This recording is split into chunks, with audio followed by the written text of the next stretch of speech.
Welcome, welcome, welcome. We got about 3 more minutes.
All right.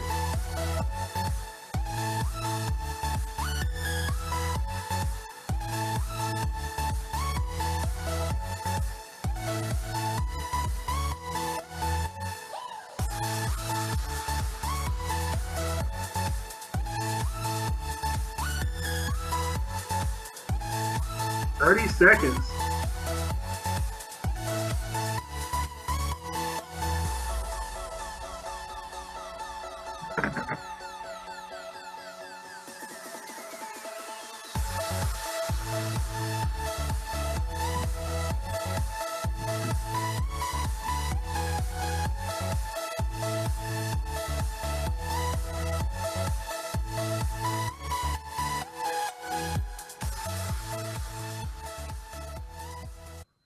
Amazing.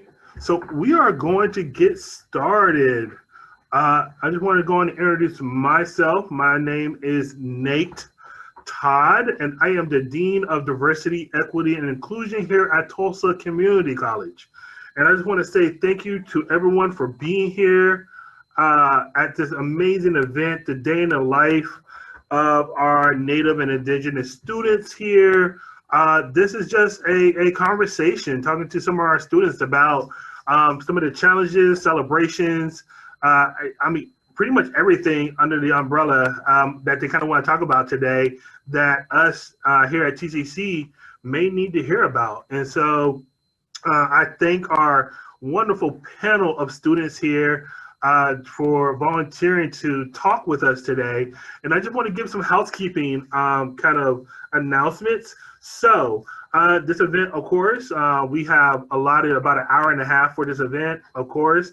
This event is being recorded and then will be presented on our Facebook page. I'm sorry, on our YouTube page, and then also on our website. And then, of course, if you have any questions, please utilize the chat or utilize the question and answer tab, and we will be able to ask these students those questions. And so we really want this to be very engaging for everyone here in this session. And I thank you so much for taking the time to spend this afternoon with us. So I'm going to turn it over to one of our students, and she is going to introduce herself. Her name is Melanie, and I am going to turn over the event into her hands. And so, Melanie.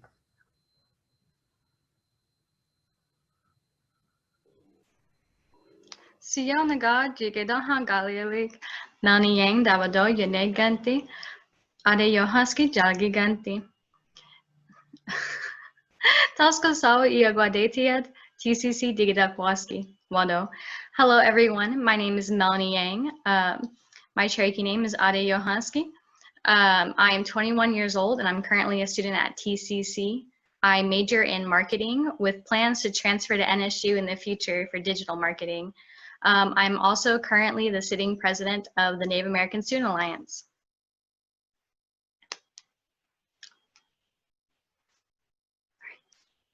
I think we'll take a quick moment just to go around the panelists and have them introduce themselves, if that's okay with all of you. I think we'll go ahead and we'll start with Louise. Hello, my name is Louise. I am a member of the Choctaw Nation of Oklahoma. I am a history major at TCC. I'm 25 years old, and I am currently the secretary of the Native American Student Alliance here at TCC.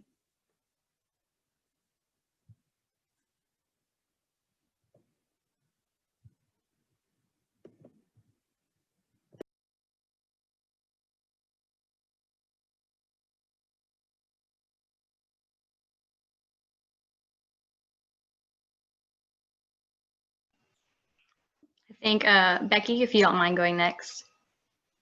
It's Jay Stongo. My name is Becky. I am a current student at NSU.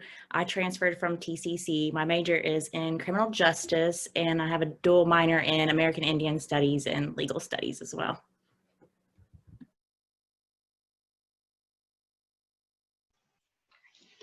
Autumn, if you wouldn't mind going next.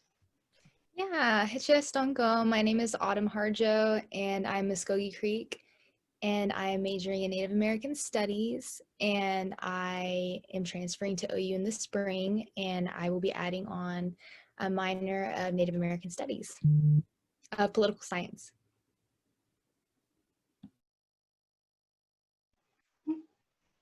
And Tim, do you hear us? Are you able to use your mic?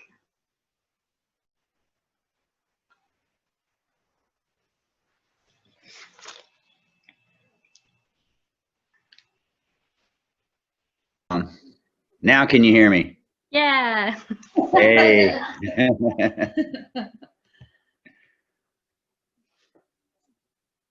So we should probably. Okay, so do you want me to talk now?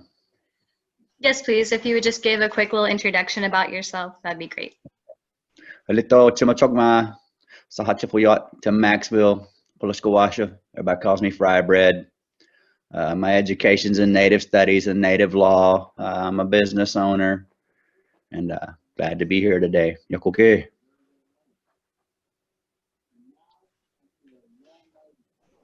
Well, thank you all for coming today. We're just kind of gonna have a little talk session with everyone today. So I think one of our first topics we should talk about is kind of like, what were your motivations to go to college? Did you have family members that encouraged you to go, or are you a first generation student? We can just kind of go around. Whoever wants to speak can speak first. For me, I'm basically a first generation student. Yeah, one of the first people in my family really to even have a high school diploma. There was a few of us, but not many. So as far as education wise, I've came a little further than the majority of my family. Yeah.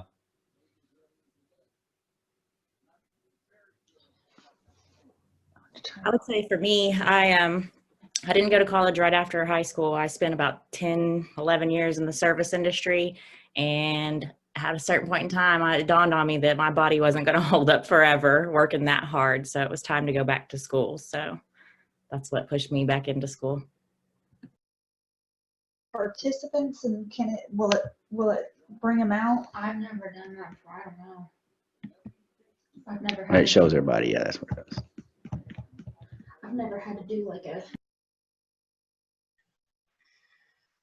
I think we all have a lot of those commonalities. I mean, even with a lot of my family members, like my siblings and stuff, will be, if I can get them to go to college, we'll be the first generation in my family to also be going to college.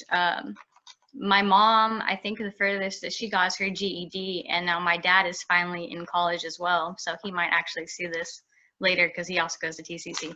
But I think I kind of had the same situation as you, Becky. After high school, I didn't go straight into college. I kind of tried, but then I don't know, maybe I just panicked because I didn't really have anyone to look up to or ask questions to on how to navigate that. So I went straight to working at the casino, and that really kind of was my wake up call to, oh, maybe I really should go to college. I mean, this is killing me walking all the time. It hurt my feet serving all the time. So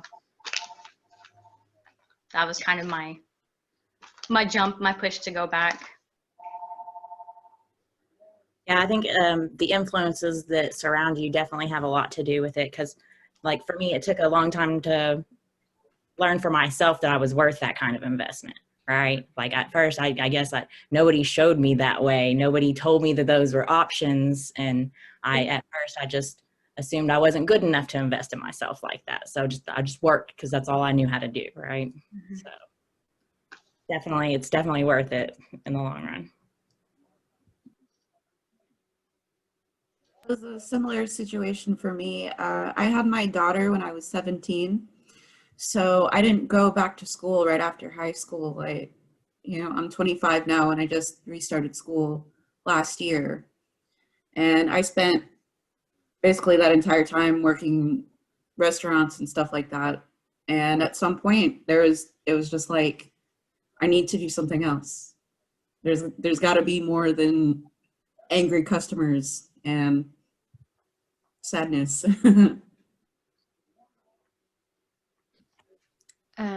For me, I came to TCC right after high school. My grandpa he really pushed me to, do well in school and go to college. And, but yeah, I went right after high school, but I spent 4 years on a 2-year degree because I had no clue what I wanted to do. I knew I wanted to be in college, but I just didn't really have a direction. So it's taken me a while to figure out what I wanted to do, but I finally figured it out, and it did take me a while, but I'm here now, so.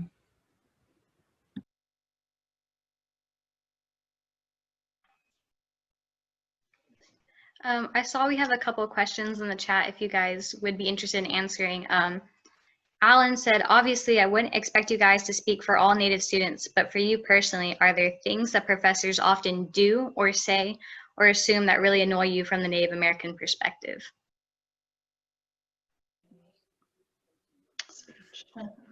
Oh, as far as I guess myself, sometimes regardless the education someone else have, every now and then you may hear something from a professor that is a bit colonized, if you catch my drift. But usually most of the times what I encountered was that the professors were open enough to listen to what you had to say. I remember once I had a professor and I don't know why, and I was the only Native in the class, and so at the beginning of the class, I guess he decided to announce that he said he said I don't call Indians by Native American. I call them Indians, and if they don't want to be called Indians, I'll call them whatever I want, and I can, because my great grandmother walked the Trail of Tears, but she was too proud to sign the rolls. Well, we all know what that means, so later on I did kind of come back and tell him, I said, that's actually kind of rude to me, because my family was forced to sign the rolls. So that's not really fair that your family had a choice and mine didn't, and you use that as a, but he was open to it and he agreed and he said, you know, I'll never say that again to anybody. So there you go. I think if you do hear it or see it, I think the being that people are educated and things, they will take what you have to say and will listen, you know. Sorry for the long story, but I had a professor, or I have a professor this semester who I guess kind of bought into, you know, the myth of the vanishing Indian, because I had said something about being Native American in his class, and he was like, well, you're probably not Indian enough for it to matter. And it's just kind of like, what's that supposed to mean?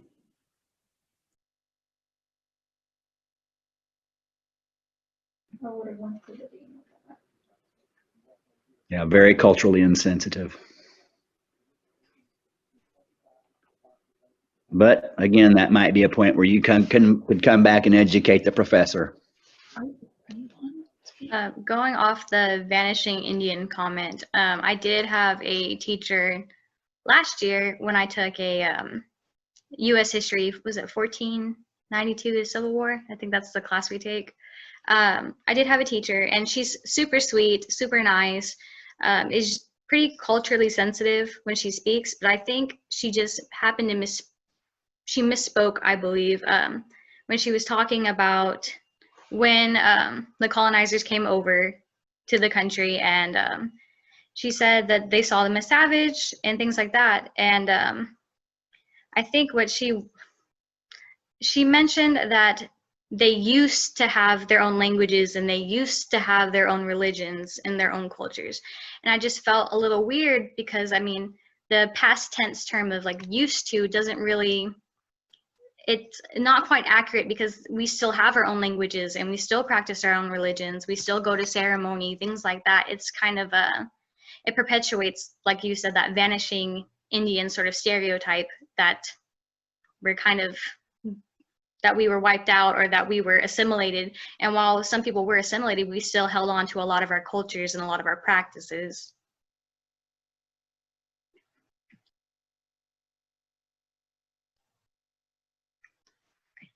Tim, there's actually a question directly for you in the question answer thing. It says, what was different for you to continue your education when your family members didn't?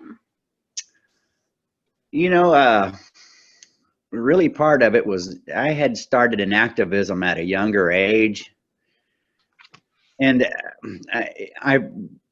I should have pursued education when I was younger, but instead I waited until I was older to get my credentials. I'm 47 now, but I would be discounted a lot because I didn't have the credentials. I would speak on subjects and someone would say, well, do you have any degree or do you have this? Well, so no, but well, now I do. So that was really kind of part of the motivation for me to go back to school, because I think I was 43 when I actually went back to school, you know, so which I got a chance to go to school for some time with my daughter at college, which was great. But that was really my motivation, was that I could have the credentials to back what I was saying. You know, like I said, I've done activism for a while, and it's you know, it just looks good to be able to say, well, yeah, I actually have a degree though.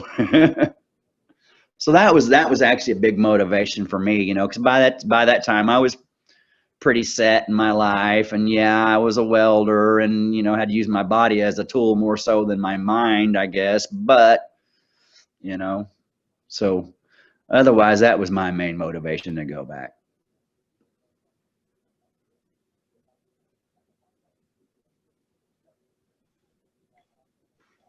As students, what do you feel like have been some of the, I guess, some of the challenges you've had to overcome in order to navigate being like a first generation student?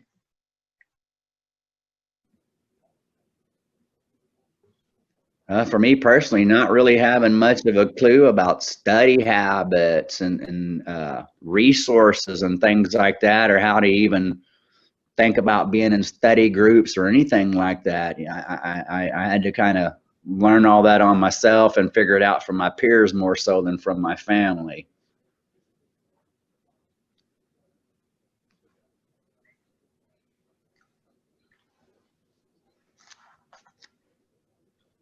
Do you guys feel like TCC has the necessary, I guess, the necessary resources for you all as students, or do you feel like they were able to support you during your time at TCC?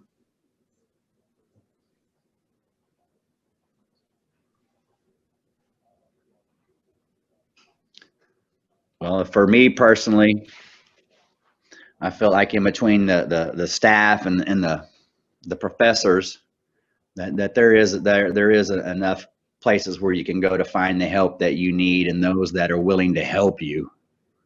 The best thing I found to do was to create relationships with my professors and things like that, you know, and that really seemed to help me get through a whole lot, you know, because then I could come to them and ask them, and they, you know, it really worked out to try to create some kind of relationship with the people I was around. Yeah, that's something that I found at TCC, is that there's just like this plethora of like help and resources and professors that are really like, you know, they enjoy being professors and they enjoy educating and helping and being great teachers. So that's something I was really surprised. Like I wasn't, you know, that excited to go back to school because, you know, it is high school, not everyone's favorite experience. And I didn't know that it could be different than that.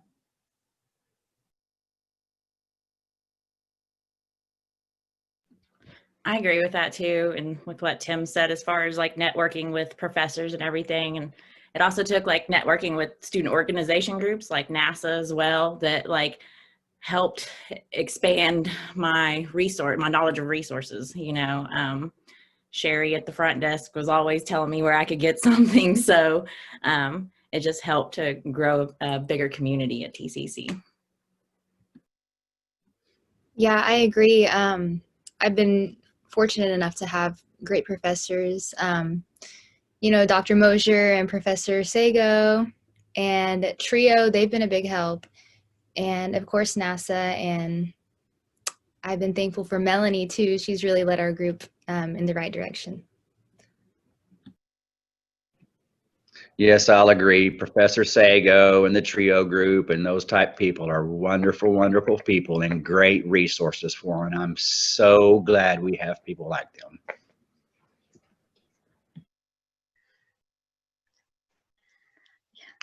I think student organizations like NASA are really one of the things that kept me wanting to come back to college. It kind of grounded me into a sort of community that I could work towards being a part of. Because when I originally first came to college, I felt completely alone. Like I wasn't really sure who to turn to or who to talk to. But when I was able to join NASA, I mean, like you said, Sherry was like such a big help to me and my family. Because I mean, even during like last semester, like my husband, he got laid off and we didn't have like a lot of money. I will not cry on camera, but like Sherry let me know about some things that I didn't even know about. Like I didn't know that we had like pantries to get free food from. So like if I was struggling, I could go get a ramen or something. I mean, like Sherry would bring me some of her leftover foods too, and I'd eat that too. But people like Sherry and Dr. Mosier's great too. We've already talked about Dr. Mosier. He is super supportive. And Mr. Sago, his class, I think being able to go to a class and have like a native teacher really, I guess it was kind of inspiring, being able to see other like professional natives in the industry. Before his class, I've never had like a native teacher. So it was something that I found just really exciting, something to look forward to every week. So yeah. Let's answer some of these questions too. What are some things you see or would like to see that we could do to help other students? This is about academic advising. I personally would say point them towards student organizations. I don't feel like we get put out there a lot, but if you could help other Native students know that we're here to support them, that they have a support system that they can lean on, I think we would be able to help out quite like a lot more students, in my personal opinion.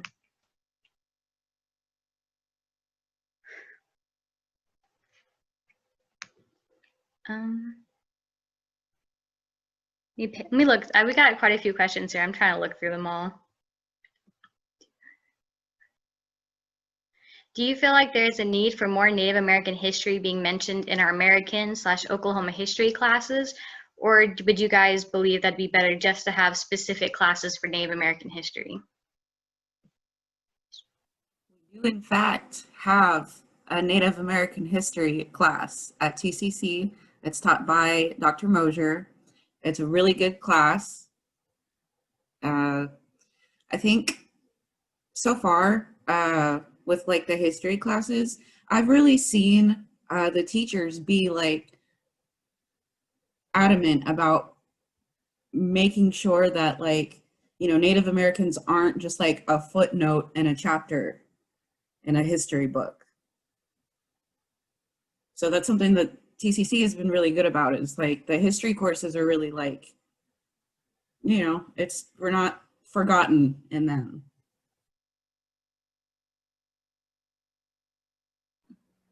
I personally think that it's kind of impossible to separate any Native American history from Oklahoma history or history period, because I mean, this is where America was born, right? So we were here first.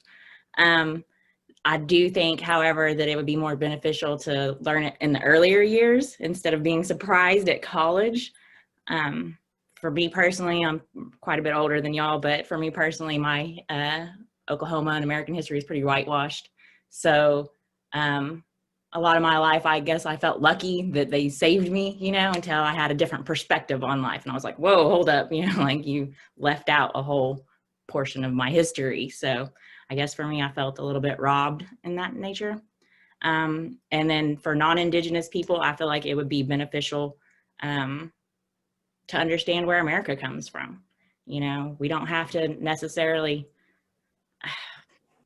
just a touchy subject, but, you know, our past, you know, like there's a way to get past that, and it's at least acknowledging it and like starting with that first. And I think that the way we've managed to keep tiptoeing around it has made the problem worse, you know, so that's just my 2 cents. Native American history is American history. Yeah, I agree with what Becky said. It's kind of impossible to leave it out of any history, because I mean, we're pretty much the backbone of it. And it, you know, after high school, I think the first Native American history class I took was Dr. Mosier's, and that compared to what I learned in high school, it's like everything that was happening, there was another side to it. So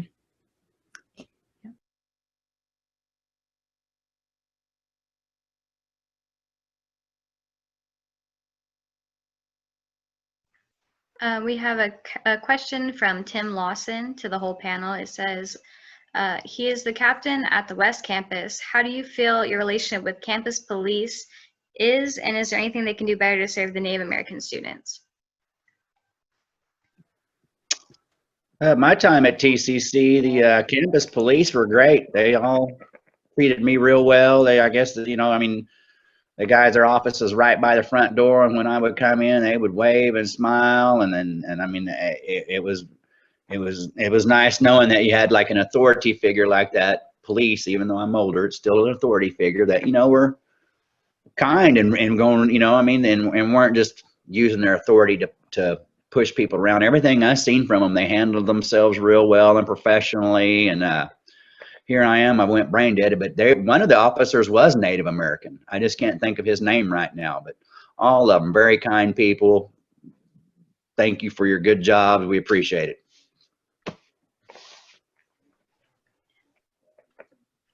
There's a really, oh, my bad. You can go, Becky. I mean, I guess for the captains at the West, my advice would be like,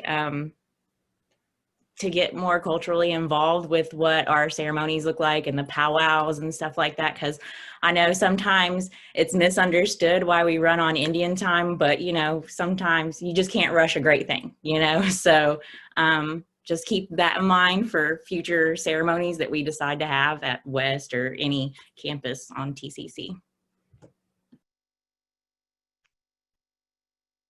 That's a great point. When it comes to the powwows and stuff like that, I feel like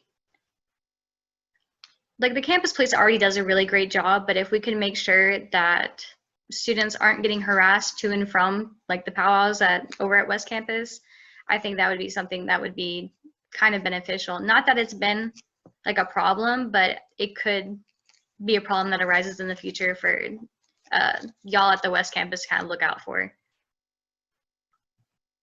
There's a great question here in the chat that I think would be really fun.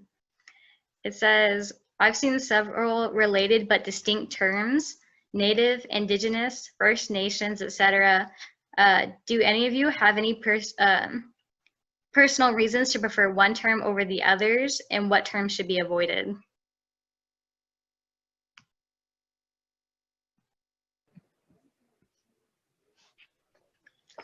Well, I know that First Nations is more of a Canadian, or not Canadian, but like Northern Indigenous term.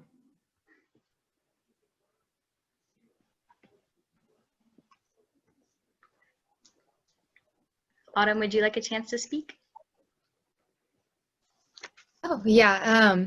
Well, I know whenever I'm speaking to non-Indigenous people, well, I mean, I use the term Indigenous, kind of like between my family, we kind of will say Indian just because it's kind of between us. But when I do speak, you know, about our people, I say Indigenous, or I will just, you know, state like my tribe, or ask someone's tribal affiliation.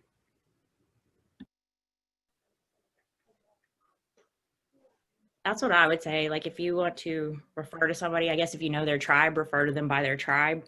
You know, for me and Autumn, we say Muskogee Creek, and I had some guy correct me yesterday and say Creek. I'm like, I said Muskogee Creek. You know, like, so I also say Indigenous and Native, but not really Native American, because that would assume that America was here before we were. So that, and yeah, I don't, Indian something I feel like is around the family type of thing. So Yeah, I'm kind of okay with anything that isn't offensive. Probably personally, I don't know. I probably prefer my tribe over anything, but I can't expect just people off the street to know what tribe I am by looking at me. So, you know, as long as they don't call me something bad, I'm kind of okay with it. You know, I know some people prefer to be a Native American, some people prefer to be American Indian. I think at the end of the day, I think if you're worried about it or concerned that you might say the wrong word, you could probably just use Indigenous or Native, as Becky stated, and not tag the American at the end of it. And that's going to leave it pretty open, and nobody's going to be offended at any means. Yeah, so basically just in the general consensus, tribes, more vague terms like Indigenous or Native, that's just kind of the general consensus of what is really okay to do. Just don't call anyone an Indian. You might get clocked. Some of the older folks might use it.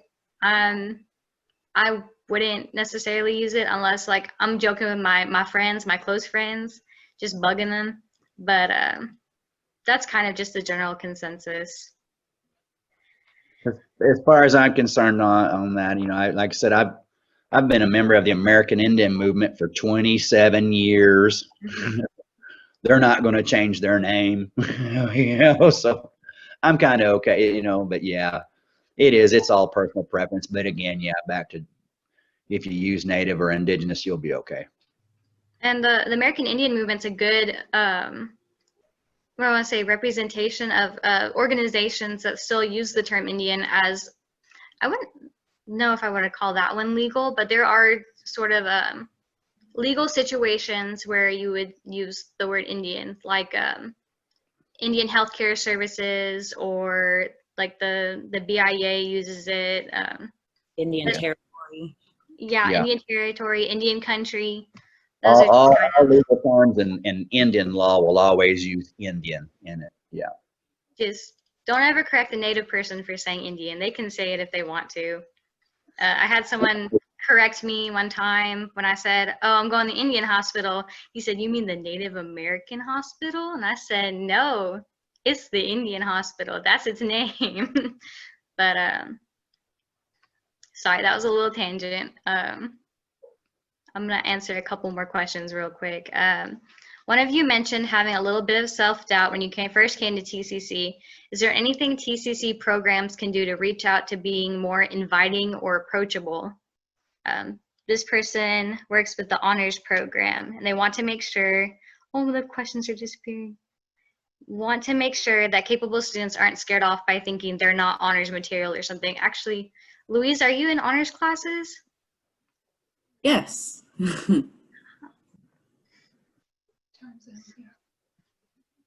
So, what do you think would make honors classes more approachable in that sense? Because I think you kind of have a better grasp on what the honors classes are sort of like. I personally have actually stayed away from them because I am scared of the word honors.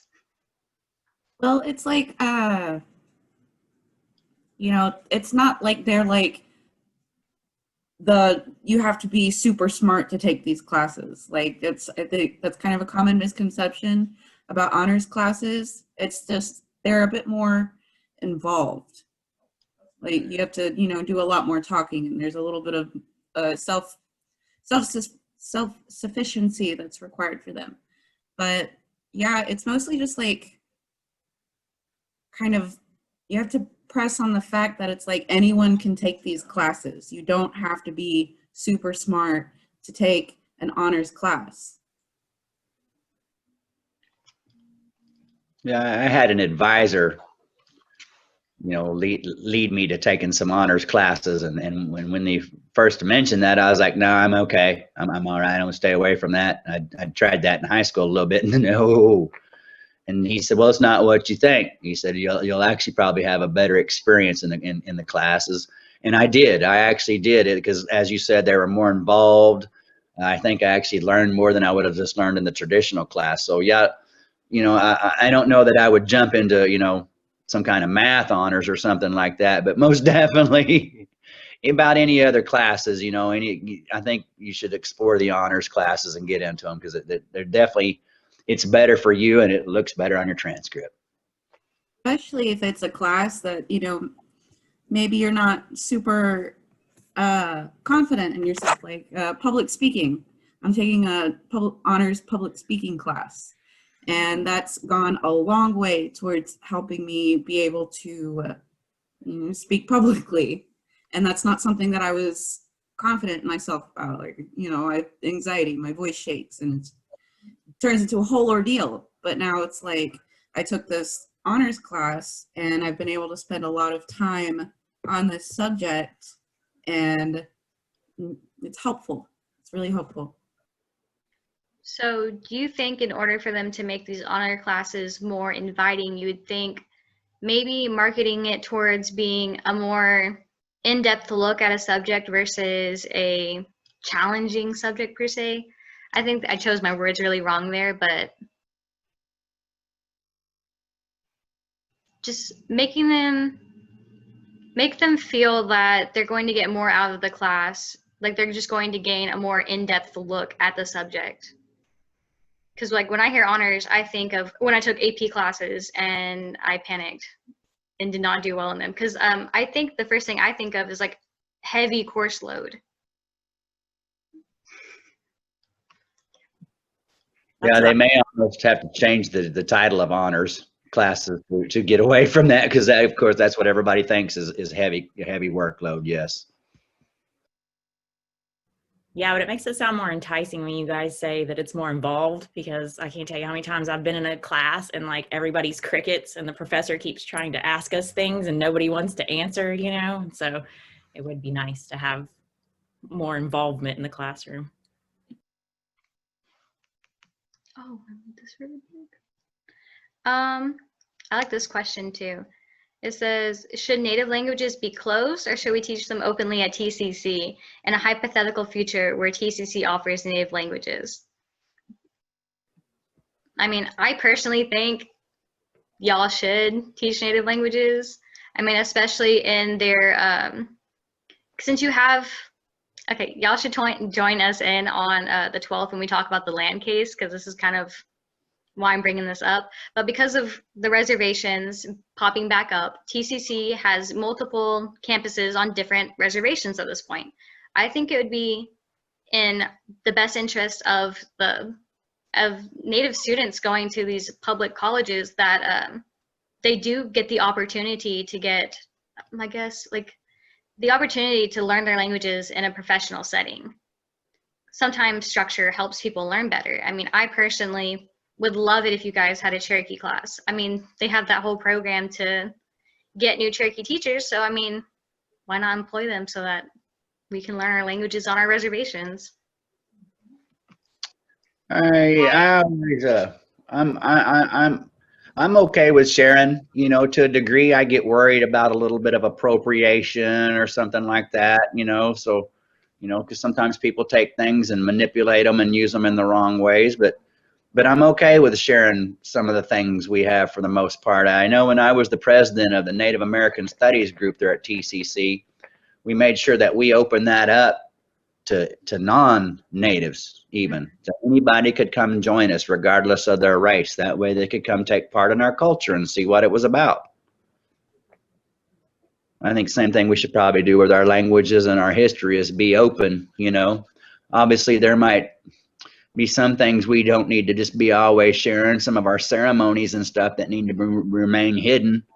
But for the most part, yeah, I think the languages should be opened up at the schools and taught to whoever.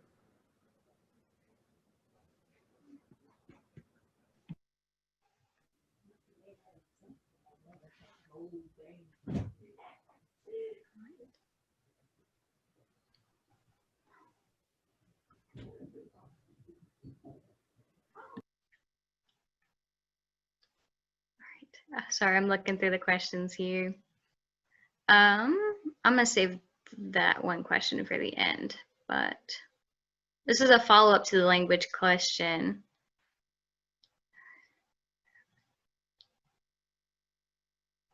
Okay, so this seems kind of more like a statement the way I'm reading it, but not with Indigenous people, but with another group of people, they've run into a situation where it seemed like they didn't really want other people to try to speak their language, like Tim's point about appropriation. So there's probably a right way and a wrong way to do it. So I guess that's more of a statement, not a question. But yeah, I agree. There is a right way and wrong way to, I guess, teach our languages. But I'm saying if it's strictly just language, I don't really see a problem. It helps revitalize the languages. But yeah, probably keep the culture separate. That's just a personal preference. There's some things that you will have to know about the culture in order to speak the languages. There's like specific context to how we phrase things. But yeah, just to comment on the follow-up. Ooh. Okay, Tim, you can answer this if you want. It says, why do you say that some Native ceremonies should remain hidden?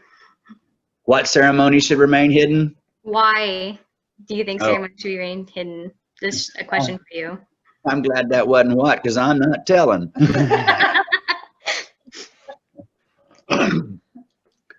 Well, the problem is there's always people who will do things that they shouldn't be doing.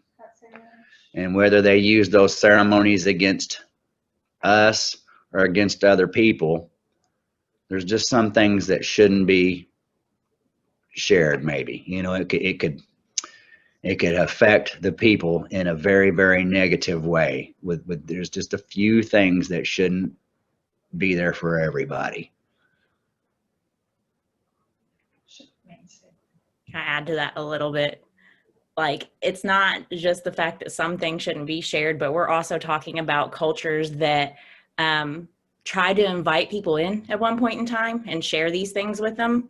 And Right. then the other culture was offended by it. And a lot of our dances and ceremonies were made illegal because we invited people in and we shared it, and they didn't understand the context of where we come from or the basis of our spiritualities. Or so that's why I think it's so protected now. And those are rights you have to learn or earn to have ceremonial ways, right? Like, just because you're born Indian doesn't necessarily make you traditional and ceremonial, right? Like, we all know there's things that we have to do. So I feel like that's why it's things that are kept hidden. Some things aren't for everybody. Becky makes a good point on that. I was 3 years old when the Native American Religious Act was finally passed.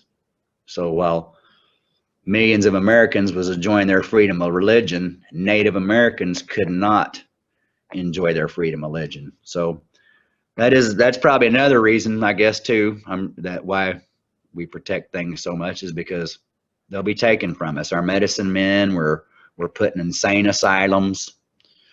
We couldn't even do stickball. Stickball, actually, as far as I know, stickball is actually still illegal on the books. They made it illegal back in the 20s when the last game and when people got killed, you know. So anyhow, it may still be illegal, but we do get to play it now since the Native American Religious Freedoms Act, you know. So Becky brings up a good point with that about that part of it is, yeah, we have to protect it because it can be just taken from us like that.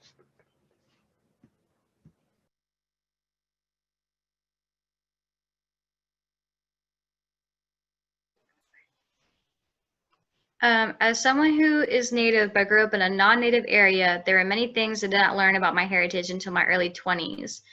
Do you have any advice for Natives who have not connected with their tribes yet and want to begin? Well, places like your college and the NASA group are real good places to start making connections with people and creating friendships and getting invites, especially in this area with all the Cherokee and Creek people, to stomp grounds and things like that. So if you're already in school or whatever, that's a good start. Just try to start connecting with individuals. That's the best place, is just make friendships with people. And then once those friendships are created, they want to share with you. I mean, I want to share what I have and know with my fellow brothers and sisters. Yeah, I completely agree. If anything, you can always contact your tribal office and see what kind of public events that they host. I know that Cherokee Nation and Creek Nation both host public events for like cultural events like beadwork classes or moccasin classes. They have language classes too. Same with Choctaw Nation. They have language classes. It's a good way to get involved with your fellow tribal members, just to get out there and meet people. Like Tim was saying, really just making friends is the best way to kind of understand your tribe and your tribe's culture better. Just the way your friends can interact with each other. It's just get out there and meet people. Going to powwows is a great way to meet people too. Once COVID's gone, don't go to a powwow right now. Would not recommend it.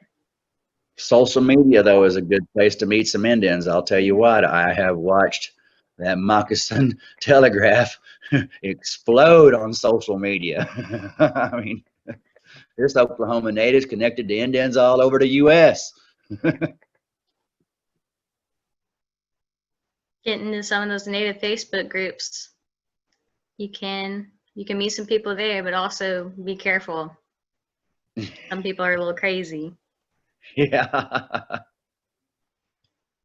I know, Tim, I know you know my friend Gerald, so I'm sure you've heard some of his stories. Oh yeah, he's in several of the groups that we admin together and stuff like that. Yeah, we have a good time with some of the nutcases that try to come into those groups. Yes. Yes, and that's again, that's why you kind of have to watch what you put out and what people get a hold of, because they'll take things and manipulate it, you know. I mean,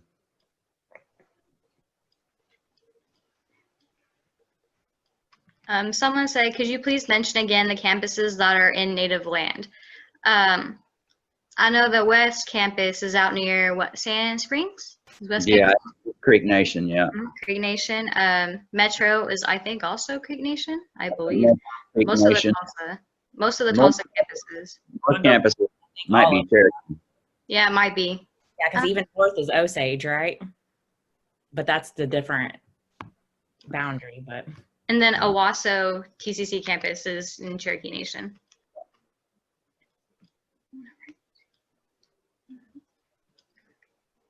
Northeast is Cherokee. Thank you, James Johnson. Yeah. Admiral Boulevard is divided between Creek and Cherokee Nations. See, I can't just picture in my head, though, the maps. I'm so bad with directions. I used to live over at Admiral Mingo. It's an interesting place. It's fun. How do you all navigate the two-spirited individuals and inclusive language?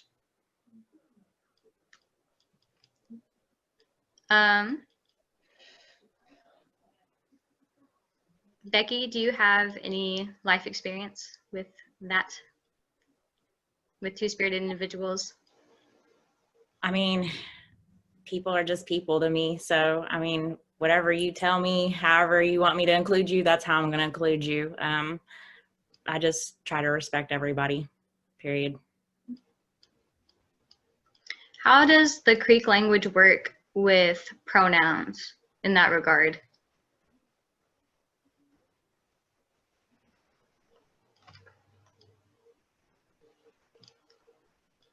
Now, I don't know the language very well, like enough to differentiate pronouns of people, but like from my understanding, everything doesn't translate over exactly English to Creek or whatever you're speaking, because language just doesn't work like that, right? Like even Spanish, for instance, you'll say a joke in Spanish and it's not the same in English. It doesn't sound right. Some things just don't translate over.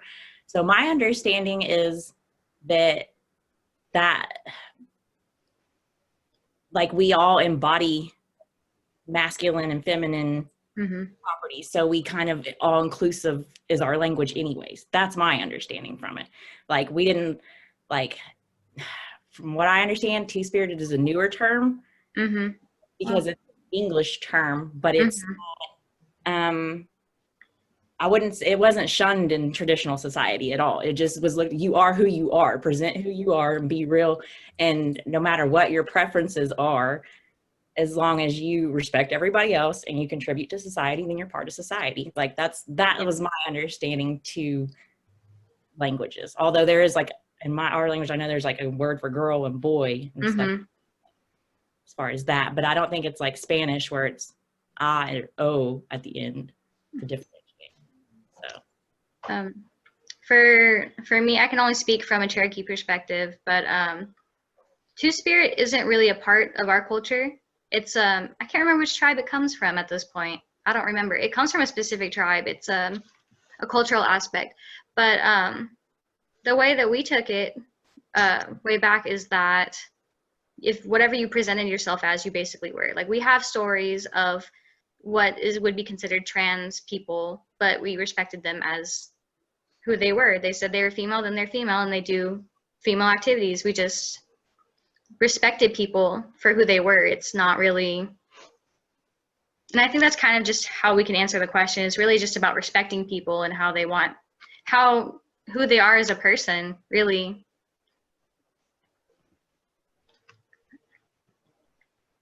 I know there's like there's a Two-Spirit community, I believe, in Tulsa. I think they would be a great community to have as a speaker at some point, because I would actually really like to understand more what it entails to be a Two-Spirit person, because I mean I don't have a lot of Two-Spirit friends. I've met Two-Spirit people and they've been great people to talk to, but I would definitely like to learn more. I think as far as the Indian community goes, I think it's very accepted within the Indian community for the most part. Obviously, we know that there's a lot of Native Americans who are religious, who are Christian people, and believe along that sense, and obviously follow the tenets of their religion. But for the most part, those who are kind of traditional and whatnot, they're pretty open about it, and they're very allowing for Two-Spirit, gay, whatever you want to say.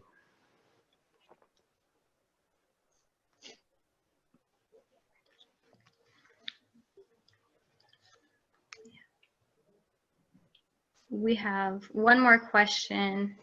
Oh, Nate, if you could get that information and save it, that'd be great. We just got the information for the Tulsa Two-Spirit Society. That is amazing. Thank you so much, Alan. We do have one more TCC related question. Someone asked, is there anything that you dislike about TCC?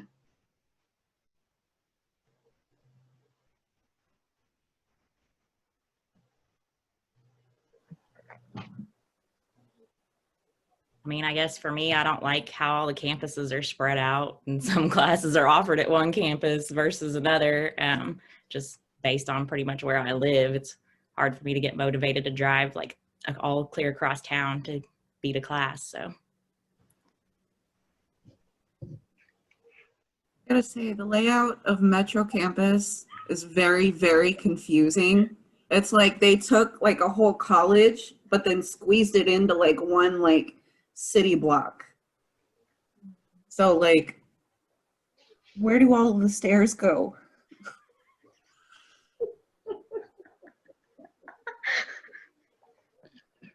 I Just mean, do it other than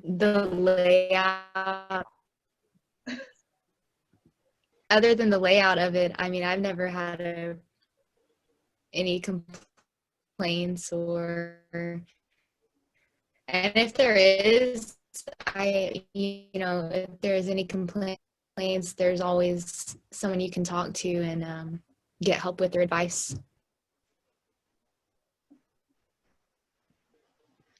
Yeah, if and when an issue arises, it's not hard to find someone that can help you get it figured out. You know, there's people that listen. Mm-hmm. And that kind of brings it back to the campus police earlier. I mean, usually if I'm lost, I can walk up to the campus police and they can basically point me out which way I need to go. Also, I just want to say about Metro Campus, for the longest time, I didn't realize that the student building, like the student activities building or whatever, I didn't know that connected to the main building. I've been going outside, walking all the way around to the front. And I had to follow Sherry one day, and I was like, there's a whole tunnel that goes right between the both of them. Take some advice from an older guy. When you get your schedule, go find your classes.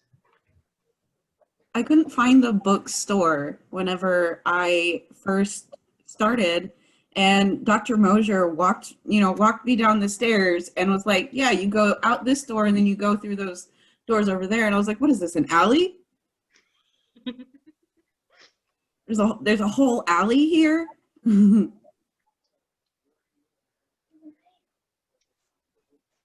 think most of the issues that I've only ever had were layout issues. Because I don't know if anyone knows this, but the map at TCC North Campus, the map is wrong. I have to use the map to help other students to get to other parts of the building, but it's flip-flopped on one of them. And I have to tell them, you have to turn the map upside down because this side of the map is wrong. It's upside down. But I don't think I've really had much. There's not really much that I dislike about TCC. I mean, it's a great community. It's pretty friendly, I'd say it's pretty welcoming to most students, regardless of age or life circumstance. I've been able to bring my kid to campus and feel fine with that too, which is kind of nice. Because I mean, I can't really just leave my toddler sometimes. I even had a teacher who had a rule where if you can't get a babysitter that day, you're allowed to bring your kid to class if you needed to. And I really appreciated that because it ended up happening that semester.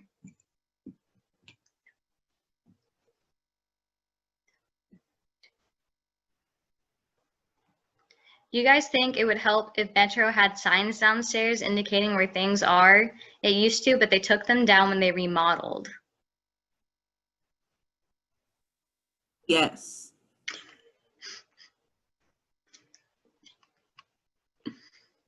Just a solid yes. I mean, signs in general are useful. I think it'd be great. Maybe even signs outside the building that let you know what's in the building, so I'm not walking in and out of doors that I don't need to be doing. That would be so helpful with parking too, because I had to learn where to park for certain classes, so I wasn't walking clear across the campus. But the bigger campuses, the more spread out campuses, they say on the outside of the building, like what's inside, if it's liberal arts, if it's this, or so yeah. I didn't know there were multiple parking lots at Metro at first, so I was parking so far away from where I needed to go. It took me like 10 minutes to get to my first class from my car, walking. And then it turned out that there is a parking lot literally right next to the building that I need to be in.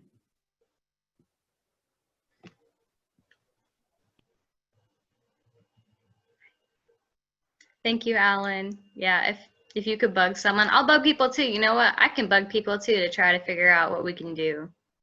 I mean, the more people we have trying to ask for that kind of stuff, the faster we'll get it done. Trying to walk around Metro campus and stop and be like, you know what'd be really good right here? A sign.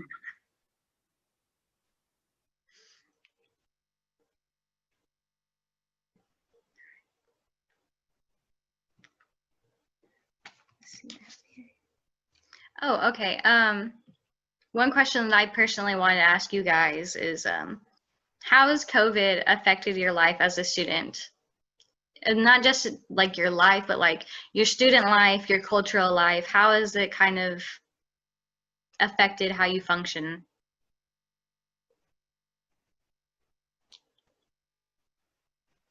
And we can start with anyone. I'm gonna start with Louise because you're next to my square. Well, you know, I live 50 minutes away from campus, so in one regard, doing the online classes and stuff like that has been really, really convenient. So I'm not having to leave an hour ahead of time every day. But then it's also, my daughter does online school as well. So it's a handful to kind of juggle both of these things.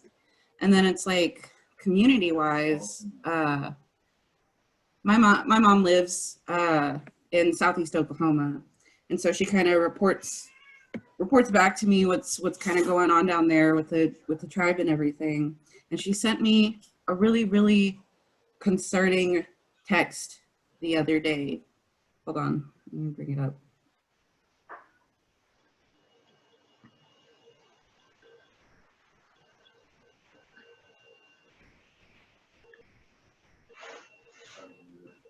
More and more Chatas have died these past weeks, and COVID is taking us all fast. So it's like, there's a lot going on. It's a really concerning time.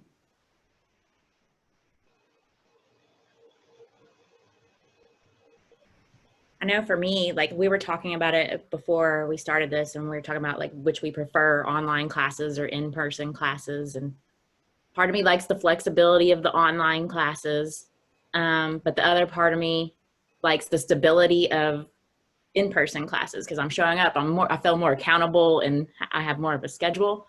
At NSU, they pretty much all went online except for I have one class that's blended, so every other week it's in person, and the opposite week it's online, and that's been okay. Like it helps a little bit. And I do have 2 children at home homeschooling too. So it's pretty chaotic here, trying to keep my brain on track. But those deadlines, they get here faster than you think. So procrastination makes me work really hard. Without COVID, I like a blend of the two. So I have best of both worlds. But during COVID, we're just doing things like this to reach out and help the community. Yesterday, I worked at a polling place, so that kind of gave me some goal or ambition for the day. But then also finding ways to kind of keep separate too. So taking hikes out at Chandler Park and things like that. And as far as ceremonially goes, like I won't speak to that too much, but like I've heard of a lot of people catching COVID as well from choosing to be social. So for me, I like to keep my distance because I don't want to get somebody sick that can't recover from it. Like I wouldn't be able to live with myself with that kind of guilt. So just finding things like this to keep me busy and motivated.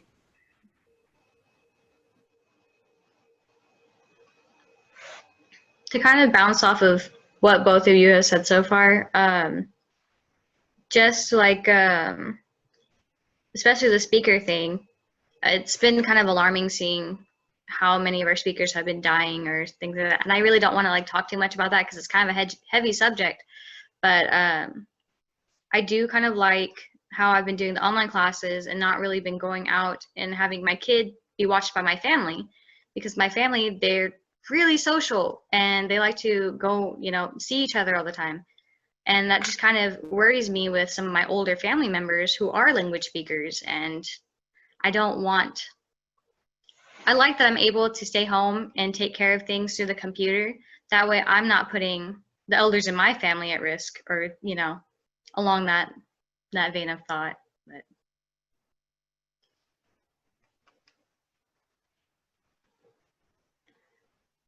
Autumn, are you still here? I think your screen froze. Can you hear me? Yes, your screen's a little frozen though. Okay, yeah, it's probably bad connection. But for me, I mean, my main concern during this whole thing has been, you know, of course, going to work, and the online classes, they've been pretty convenient, but I see my grandparents very often, and of course they're, you know, they're sacred. I want to keep them safe, and my family, we really try to help them out a lot with, you know, groceries and appointments, and so that's been my main concern, is keeping them safe. And that's been probably one of the biggest worries, is just keeping them safe and making sure that I'm not going out unnecessarily. But the online Zooming, I mean, I have all in-class classes, but they gave us the option to Zoom from class, you know, from our homes. So they've been really flexible with that. So do you all think online is good, or do you think it's the best of both worlds or the worst of both worlds? It's kind of the question. Like, do you enjoy your online classes? Are you guys excelling in your online classes? Or do you prefer the traditional classroom? Traditional. I did not like online classes when it wasn't a COVID pandemic, and I surely wouldn't want to take them now. But Yeah, I specifically did not want to take online classes whenever I started, because I need, like Becky said, the structure of traditional classes, like being there and being present.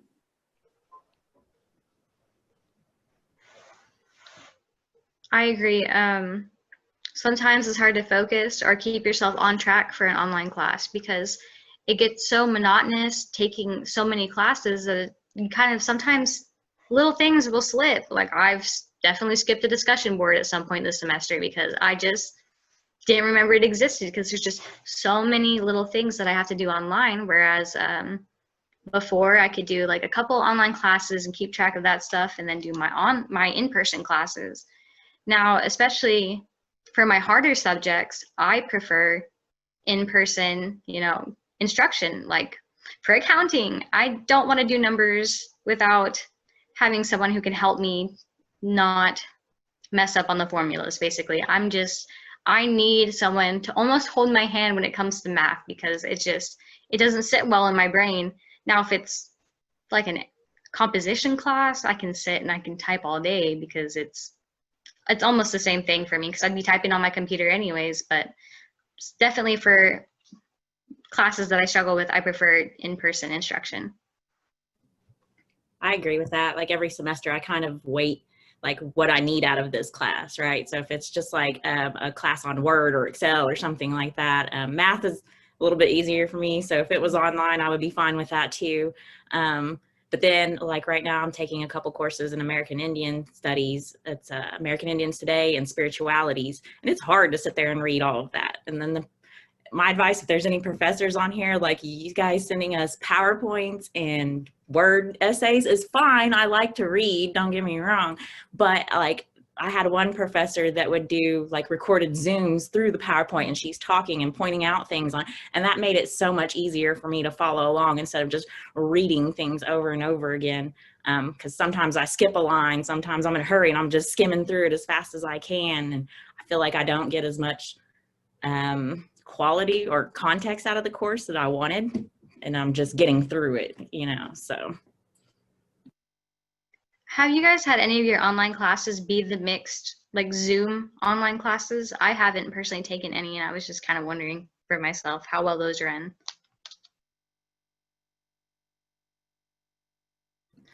I think it depends on how tech savvy your professor is. Like, so right now I have a class that the professor is Zooming in half of the time, and he hates technology and he makes it very clear.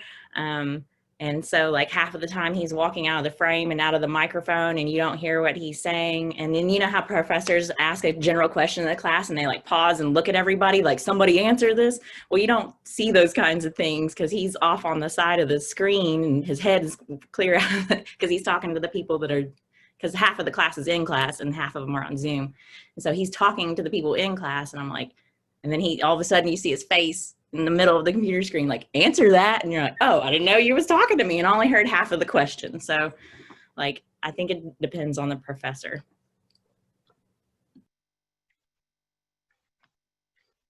Good to know. I've heard both good and bad things about the online live classes. So I was just curious because maybe I do need an instructor to, you know, talk to me about how to do certain things. Do you think it supplements the traditional classroom well? I mean, it'll get us through COVID. It'll get me through COVID. To an extent, like going back to like you know, talking about traditional classrooms, like in a traditional classroom, I don't have somebody like talking in my ear like, mom, can I say hi to your teacher? Can I say hi to your teacher? Shoot, that's why my kid's not here right now. I sent her out with her dad. Like you've seen her like during the NASA meetings, like she'll come up and just like be in the background. Like you see her little head bouncing behind me and she just wants to say hi to everyone. She's so sweet though. That's just a side comment that's not pertaining to this panel, but just wanted to let you know that. There's one more little like question here. Not really a question, but I guess just to let them know about the union mascot issue is kind of here in the chat. I don't really know what to say too much about it, but I do want to let you know that we do have a petition going around that's kind of sponsored by our club. If anyone would be interested, I don't really, does anyone want to give an in-depth history on their mascot, or would it be better to skip? Because I feel uncomfortable talking about it. I don't like talking about their mascot just because of the history behind it, behind the term. It's an offensive name and they need to get rid of it. They've been asked for years by Creek Nation and multiple individual natives, and it just shouldn't even be allowed. That's not a good term at all. That's not a term that I want to hear anybody call me by any which means. It's definitely going to be taken as offensive. It's literally a slur. Like, it's 2020. There's so many other things that you can use to represent, or like use as a representation of your school, that like, why do you need to use a slur?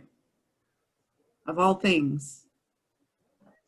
And I think right now is a good time to be bugging Union about the issue, considering, you know, Washington, a team that has more money riding on the line for their team, they got rid of it.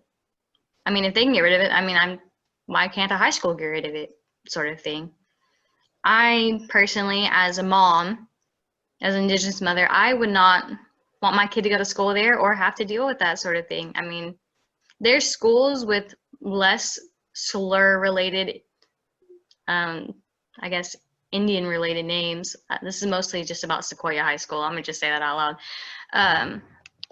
I mean, they've been kind of under attack just because of being the Indians, like just harmful things that can come out of it, like related to it. Like one time there was a game, I think it was out in Keys. This is too much of a story, but they went out there, Sequoia went out there to play against Keys, and Keys set up their side of the thing to say, you know, the reservation, like chanting things like send them back to the reservation. Like that's,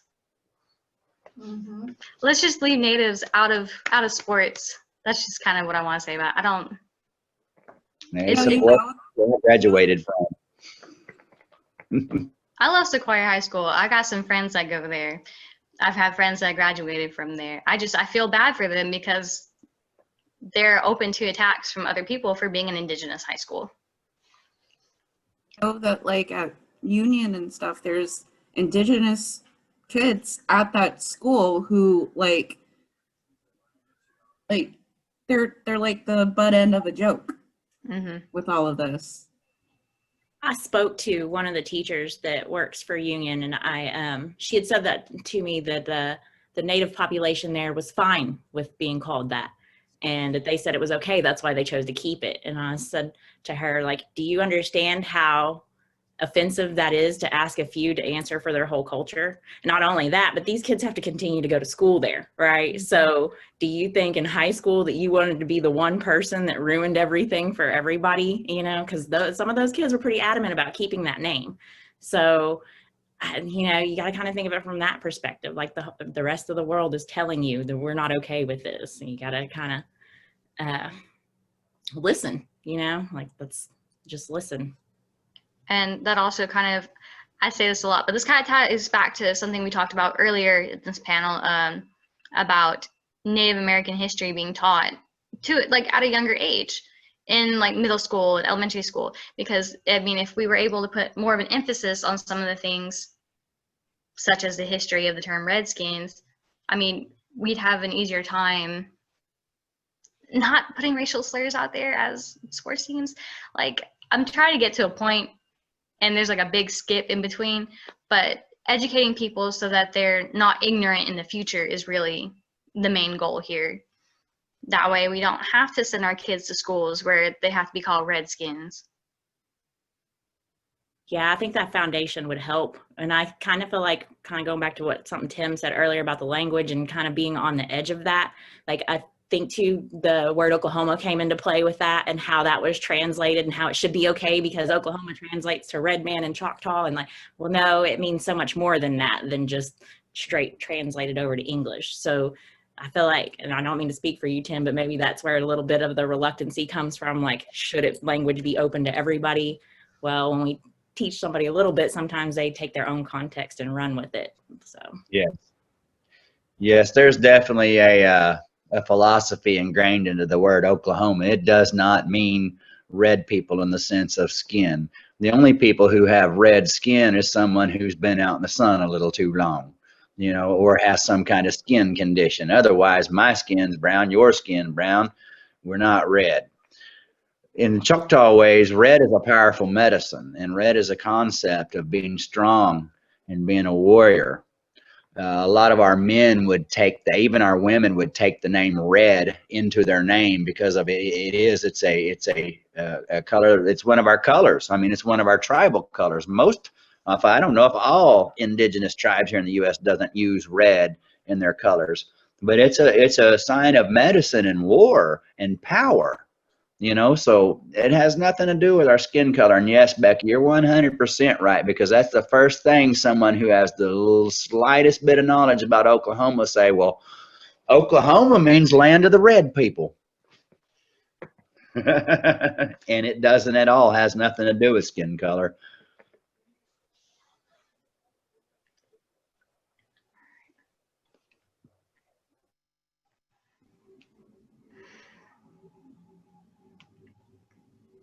All right. Before we start getting towards closing this panel, I just want to kind of open up the chat to any questions that you guys would like answered before we leave. So I'm going to just give that some time. If I want to sign a petition, where can I find it? Good question. Let me think. Should we put Dr. Mosier's email in the chat? Would that be okay? Dr. Mosier, would you be okay with that? I know you're still in here. You guys have a Facebook page? We do have a Facebook page. We can link it to our Facebook page. That's what I would do. Thank you, Becky. You used to run the Facebook page, didn't you? A little bit. Yeah, you can put the link into the chat. I don't know if one of you can pull it up real quickly and put the link in the chat, but you can actually do that if you like. Okay. If anyone wants to, I know that Dr. Mosier did say that we could put his email into the chat. I'm wondering if he can put his email in the chat for us really quickly, and then you will actually have that. But if you want to,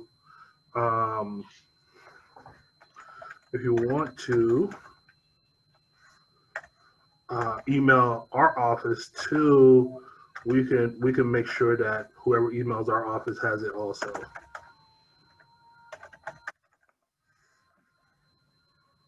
Okay. And so,